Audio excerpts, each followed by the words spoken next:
¿Quieres mejorar tu vocabulario en español? Entonces este video es para ti. Bienvenidos al vocabulario del día. Hoy aprenderemos el significado de la palabra catástrofe.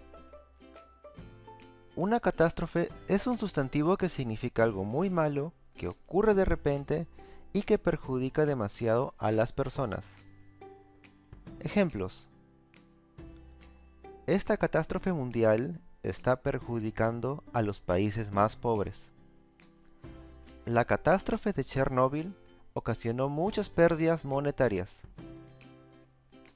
El calentamiento global se está volviendo una gran catástrofe para la Tierra. Debemos actuar rápido para evitar una catástrofe. Si la economía no se cuida, puede haber una catástrofe financiera.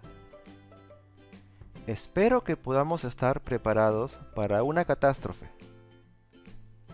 Muchas gracias por ver este video. No te pierdas nuevo vocabulario suscribiéndote al canal. También me ayudarías bastante con un like y compartiendo con tus amigos. No te olvides además de activar la campana. Nos vemos pronto. Chao, chao.